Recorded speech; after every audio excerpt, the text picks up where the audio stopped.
of George Gamble, so it was pretty much self-used there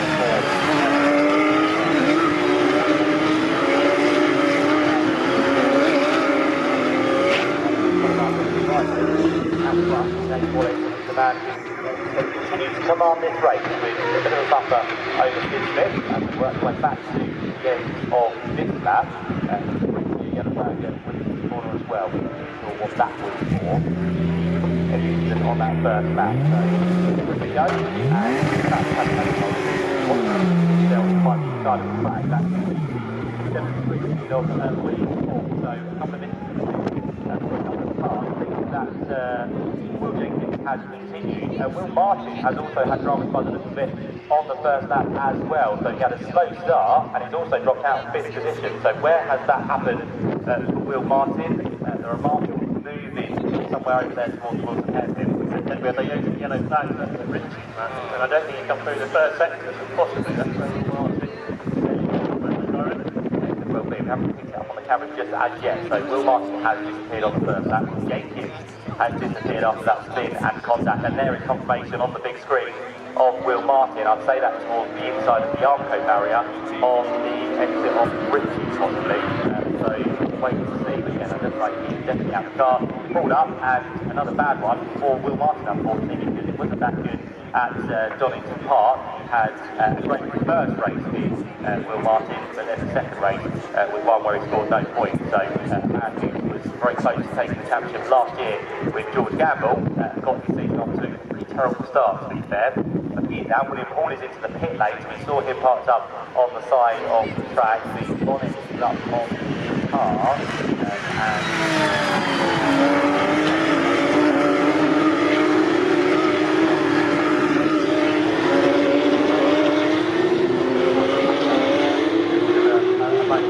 has not come through either, so I think he's stopped over there on the entrance on the corner, so a real drama-filled first lap, unfortunately. Car number 99, which is the pole sitter, second place in minutes in spin, his start will be investigated after the race. Right, so see what that means for Sid Smith. He picked up his first pole position yesterday, and on the big screen there you might just see a little bit of movement from him, but whether he gains an advantage, that will be decided by the officials. He didn't really lost the lead down towards the first corner, so we'll see if anything comes from that at the end of the race. So James Wallace is your race leader, leads now by 0.6 of a second over Sid Smith. Third place is still that of number 14, which is Andrew Rackshaw. Fourth place last year's champion, number 1, George Gamble, and then behind that we had the number 59 machine at the end of that previous lap, which is the car of Josh Stanton, but he's there in 5th position. Quite a lot of damage to the front of William Paul's 911 to driver put out of the car and into retirement. So a massive first lap, damaged cars, one in pit lane. Thanks Josh, yeah, so not good news for William Paul, and we know he's unfortunately quite pressure from the front. They have contact and sometimes cause damage to radiators, but significant damage to the front of William Paul's car, which is now fitted out of the race for the time being.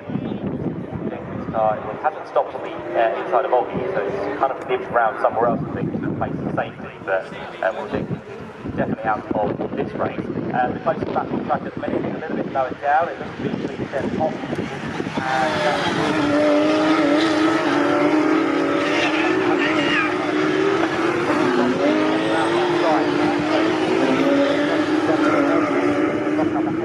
As well, from a white side by the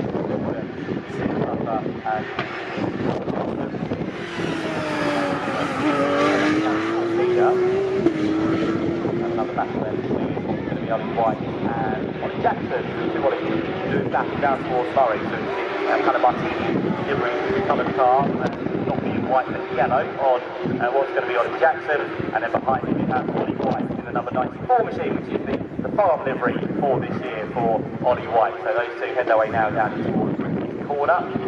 The fourth lap of the race we do indeed go, as we have some more news from the pits. Yeah, William Paul's car headed back to the paddock. Wasn't sure if they were going to decide to send it back out because of the class podium potentially up for grabs, but that's not the case. I don't think the car. He's heading back to the paddock. Yeah, so he is in the AM category, so for the amateur drivers, and it's quite a close battle between those two amateurs at the minute, because Jonathan Beeson, who sits just ahead of Cole Cavers, those two separated by less than 4/10 of a second there, so a great battle once again between the AMs. And 2 wins so far this year for Cole Cavers, but at the minute, as I said, Jonathan Beeson in that number 44 machine is the man that heads the way in that class. In the other classes, we have the Pro-Am, which is for the professional amateur drivers, currently being led by Josh Stanton, car number 59, ahead of 2 battling Ollies, Ollie Jackson and Ollie White in second and third position. And then the top 4 places overall are in fact the top 4 pros we have in the field at the minute as well. So James Wallace ahead of Sid Smith and Andrew Rackstraw. And the gap between the top 2 is, by the look of it, starting to come down rapidly now.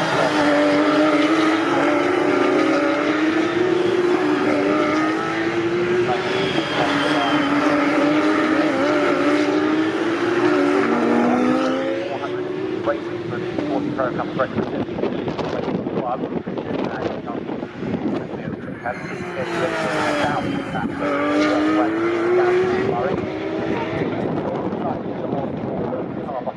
that means it's clear, so it's going to try and do everything hours of James Wallace, Porsche driver, now into his second season of that scholarship here at Snetterton this weekend. So far, he's only had 1 podium, so the 3rd place at James meeting at Donington Park. So a couple of places better like that. Pushes on down towards the left-hander of Palmer. And as they do that, George Gamble has just recorded the quickest lap of the race, which is a 151.152. So he's the quickest at the minute, and that's their 4th wasn't involved in the most teammate. And Andrew Rackstraw, his pace last time around was 151.3, so he was slower than George Gamble, he was slower than Sid Smith ahead of him, and he was quicker than the race leader James Wallace. So effectively, these top 4 already started to concertina together. Replay of Angus Whiteside making some really distant touches with the back of Ollie White there through Wilson's head.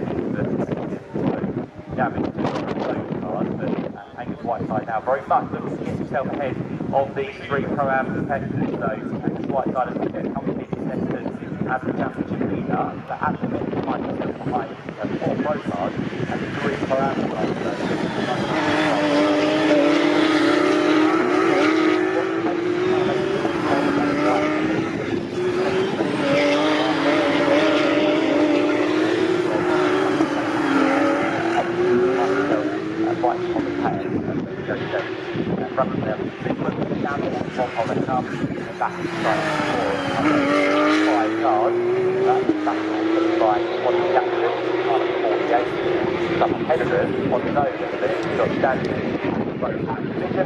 Up the road from him are the 4 leading cars, which is still James Wallace ahead of Sid Smith and the Rackstraw ahead of George Gamble.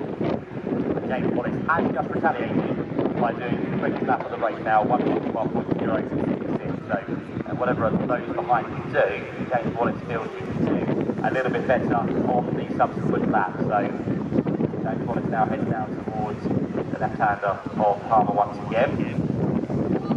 Way through. Sid Smith still there in 2nd position. As we said, Sid getting his first pole position yesterday in qualifying, but can he get his first win of the season, can Sid Smith, to be an overall race winner as well within the Porsche Carrera Cup of Great Britain. Angus Whiteside, Porsche career, has only had the 1 win, and Rackstraw sits there in 3rd, has had 2 Porsche wins. And then we have the likes of George Gamble, who's a 9-time winner of the championship, but the most we currently have in the championship, that's not in the racing anymore, unfortunately. Will Martin, who's had 11 wins and 1 won his first race. He might be able to do something about racing 2. So that is very weird when we get to racing 2.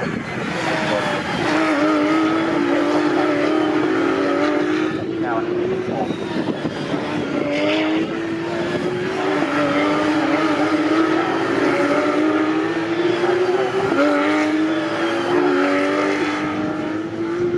Bear in mind, Porsche championships, they only get 3